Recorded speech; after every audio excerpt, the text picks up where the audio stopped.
ምን ሆነሽ ነው ልጅ? ምን ነው የሚያስፈራ ነገር አለ?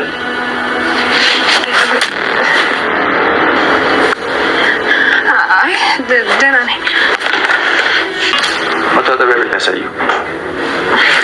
ቆይ ምን መጣ? ለምንድን ነው የማትተወኝ? አንቺና ያ ጀዝባ ልትጋቡ ነው? ምን? እኔ የአንቺ ቅጥረኛ አይደለም። ከዚህ በኋላ አጠገቤ እንዳትደርሽ። እንዲህ በቀላሉ የምታው ይመስላል? አንድ ነገር እርግጠኛ ሆኜ የምነግርሽ ግን ልጄን ማንም እንዲነካት አልፈልግም። ያንን ጥጋበኛ እናንተ ባትሉኝ ልኩ ማሳየት ፈልጋለሁ። እንግዲህ ሲጋራ ጠላት ላይ ነው አይዘመት ነው።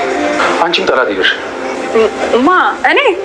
አዎ፣ ግን ከአንቺ ጠላትነት ኢየሱስ ስለሚበልጥ ተስማምቻለሁ። እና መቼ ታደርገዋለህ? ነገ ሰውዬ መጨረሻ ይሆናል። ተመስገን ትሁትን የሚፈልጋት አደገኛው ሰው ነው። ለካሌብ አማካሪና ጠበቃ ሆኖ ሰተት ብሎ ወደ አባባ ቤት ይገባል። ያኔ ይመጣል ተብሎ የተጠበቀው እንግዳ ነበርና ትሁት ሳህኗን አዘጋጅታ ምግብ ለማብላት ወደ ሳሎን ስትሄድ ባየችው ነገር ተደንቃ ፈዛ ደንግጣ ትቆማለች። ያን ጊዜ አባባና ተመስገን አፍጥጠው ያዩዋታል። ይህን የሚያውቀውና የተረዳው እንደፈራችና የሆነ ሚስጥር እንዳታወጣ ስጋት የገባው ተመስገን ጃኬቱን ገለጥ አድርጎ ኪሱ ላይ የተቀመጠውን ሽጉጥ ያሳያታል። ያን ጊዜ ሳህኑን አስቀምጣ ሌላ ነገር የምታመጣ መስላ ወጥታ ትሄዳለች። ተመስገንም ተከትሎ አባባን በማስፈቀድ መታጠቢያ ቤት የት ነው ብሎ በመጠየቅ አባባም ትሁትን ጠርቶ ትሁት ነይ መታጠቢያ ቤት አሳዩ ይላታል። እሷም እየተርበተበተች ታሳያለች። ከዛም ተመስገን ተከትሎ ወደ መታጠቢያ ቤት እየሄደ መስሎ የሰማሁት ነገር እውነት ነው? አንቺና ያ ጀዝባ ልትጋቡ ነው እያለ ይጠይቃታል። ምን እያልክ ነው? እረ ውሸት ነው። እኔን እመነኝ፣ ምንም ነገር አልተፈጠረም። በእኔና በሱ መካከል ምንም ነገር የለም ትለዋለች። አላምንሽም። ይሄንን የምታደርጊው ሆን ብለሽ እኔን ለመበደል እኔ ለመራቅ ነው እያለ ይጠይቃታል። አይደለም፣ በፍጹም ውሸት ነው። ይሄን ብታደርጊ ግን አባትና ልጁን አንገታቸውን ቆርጬ በስጦታ መልክ ነው የማመጣልሽ እያለ እያስፈራራታል። እሷም እጅጉን ደንግጣና ፈርታ አንገቷን ቀርቅራ ተመስገንን በሙሉ አይን ለማየት ፈርታለች። ከዛም መነጸሩን ከፍና ዝቅ ያረገ እየገላመጣት ተመልሶ ወደ አባባ ወደ ሳሎን ይሄዳል። ከዛም ስልክ የተደወለለት በማስመሰል መጣው፣ እሺ እዚህ ቅርብ ነኝ እያለ በስልክ አውርቶ አስቸኳይ ነገር ገጠመኝ መሄድ አለብኝ ብሎ አባባን ያስፈቅዳል። ያን ጊዜ ሂድ ልጄ ሂድ ብሎ አባባም የሆነ ነገር ቢገባውም ቢረዳም ትሁት የደነገጠችው የሆነ አንዳች ነገር እንዳለ ቢሰወርበትም ለአባባ መጠርጠሩ ግን ሳይቀር ሂድ ልጄ ብሎ ይሸኘዋል። ተመስገንም የልቡን አድርሶ ወጥቶ ሄደ። ትሁትም መሬት ላይ ቁጭ ብላ እጇን ከጭንቅላቷ ላይ አስደግፋ እያዘነችና እየተከዘች እሱ ሲወጣ ፊት ለፊት ያያታል። እሱም የሐዘኔታ ፊት ሳያሳያት ገላምጧት ወጥቶ ሄደ። አባባ ግን ይሄ ልጅ የት ነው ማቀው አውቀዋለሁ እያለ እየተገረመ ያየበትና የሚያውቅበት ቦታ ጠፍቷል። ያን ጊዜ አባባን ከኋላ መጥቶ ቲና ግደልልኝ ባለችው መሰረት ሊገለው ሊያፍነው በነበረበት ሰዓት መፋጠጡ ቦታውና ጊዜው ሁኔታው ግጥምጥሞሹ ጠፍቶበት የት ነው ማቀው እያለ እንመለከተዋለን። ሰላም ሰላም የጨጨው ቻናል ተከታታዮች ሰላማችሁ ባላችሁበት የዓለም ዳርቻ የበዛ ይሁንልኝ እያልኩ ለቻናሉ አዲስ የሆናችሁ ሰብስክራይብ በማድረግ ቤተሰብ ይሁኑ። ትሁት ድራማ ክፍል 57 አሁንም እንደቀጠለ ነው። እስከ መጨረሻውም ተከታተሉን። ተመስገን እየፈጠነ ወደ ቤቱ ሲሄድ ቲና ከበሩ ቁማ እየጠበቀችው ያገኛታል። በመበሳጨትና በመናደድ እዚህ ምን ትሰሪያለሽ ብሎ ይጠይቃታል። የተፈጠረውን ለማወቅ አንተን እየጠበቅኩ ነው ትለዋለች።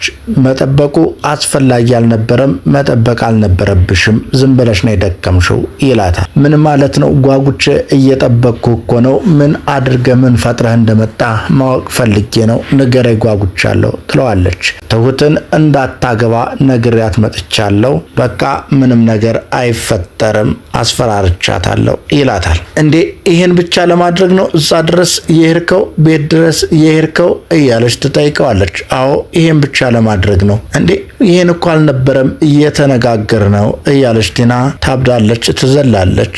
ባክሽ አትጩሂብኝ፣ በቃ እኔ ይሄን አድርጌዋለሁ እና የፍቹ ጉዳይስ ትለዋለች። እሱ እኔን አይመለከተኝም፣ ውላችን ተቋርጧል እንጂ ያደረግሽልኝ እኔ ከማደርግልሽ ያነሰ በመሆኑ ውላችን ተቋርጧል ብሎ ይመልስላታል። እንዲህማ በቀላሉ አንላቀቅም፣ የተነጋገርነው እንደዚህ አልነበረም እያለች እየፈከረች እየዘለለች ነው። እሱ ደግሞ ከዚህ በኋላ ላይሽ አልፈልግም ብሎ አሰናበታት። አባባ ትሁትን ለማረጋጋት ወደ ኪችን ገብቶ ራሷን እየያዘች ተክዛ ያያታል። ምነው ልጄ አሞሻል እንዴ? አይ ደህና ነኝ አባባ፣ በቃ መድኃኒት ላምጣልሽ እሱ ያረጋጋሻል እያለ ይጠይቃታል። ያን ጊዜ አይ ደህና ነኝ አባባ ብላ ትመልስለታለች። በቃ እረፍት አድርጊበት እኔም አልያዝሽ ብሎ ሊወጣ ሲል አባባ አንተና ካሌብ ግን እኔን ለማዳን ያሰባችሁት ነገር አለ እንዴ? ሌላ አዲስ ነገር አለ እንዴ ብላ ትጠይቃለች። ምን ሆንሽ ልጄ? ምንድን ነው የምትጨነቂው? ለምን ትፈሪያለሽ? ይላል አባባ። እሷ ግን አይ እናንተ ለእኔ ብላችሁ ብዙ ችግር ውስጥ እንድትገቡ አልፈልግም። ሰውየውን እኮ ስለማታውቀው ነው። አደገኛ ሰው ነው። አገር ቤት እንኳን እሱ ታስሮ እያለ መሄድ አልችልም፣ እፈራ ነበር። አሁን ደግሞ እዚህ ድረስ መጥቷል። እናንተን አንድ ነገር እንዲያደርጋችሁ አልፈልግም ትላለች ትሁት። ሰማሽ ልጄ፣ ልወቀው አልወቀው ምንም አልፈልግም። አንድ እውነት ልንገርሽ፣ አንቺን ልጅን ማንም ሊነካ አይችልም ብሎ አባትነት ፍቅሩን አባዬ ለትሁት ሲያሳያት እሷም ፈገግ ብላ ደስታ ተዋጠች። አባባም በሷ ደስታ ደስ እያለው እንመለከታቸዋለን። ኤደንና ትሁት ግን የየራሳቸውን ጭንቀት ውስጣቸው ላይ አስገብተው እየተነጋገሩ ነው። ኤደን ሰርጋችንን ገጠር መሆኑ ቀርቶ እዚህ ቲና ፊት መሆኑ አሳስቦኛል። ውሳኔ ትክክል አይመስለኝም። ይቺ ክፉ ሰው ታበላሽብን ይሆን እንዴ እያለች ስጋት ውስጥ ገብታለች። አረ ምንም አታመጣም ልንገላገላትም እንችል ይሆናል እያለች ትሁት ታረጋጋትና እኔ ግን ይሄ ሰውዬ አስጨንቆኛል፣ ጉዳት ያደርስብናል አባባና ከነካሌብ ላይ እያለች ፈርታለች። የኔውስ የኔ ነው እያለች ይሄንን በመጨነቅሽ ምን ምትለውጪው አለ? እንዲያውም ይህን ሰውዬ ለምን አናስደበድበውም አለች ኤደን። እንዴ ሰውዬው እኮ በጣም ሰይጣን ነው፣ እንዴት አድርገን ነው የምናስደበድበው እያለች ትሁት ትናገራለች። ያን ጊዜ ከሱ የባሰ ሰይጣን ፈልገን አናጣም።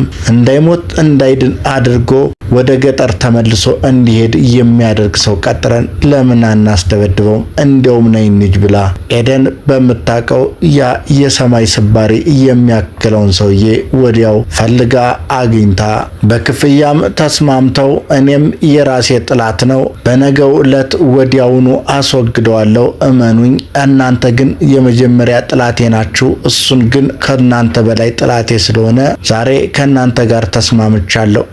እኔ አሉ ኤደን። አይ አንቺን ብሎ ትሁትን ያን ጊዜ ከኋላ ደብድባ አባየን ያስመለጠችው እሷ ቀንደኛው ጥላት እንደሆነ እየተናገረ ነገር ግን ይሄኛውን ማሸነፍና ማጥቃት እንዳለበትና ጥላቱ እንደሆነ እየተናገረ በስራው ተስማማ። ትሁት ግን ፈርታ ይሄ ነገር የሚሆን ይመስልሻል ትላለች።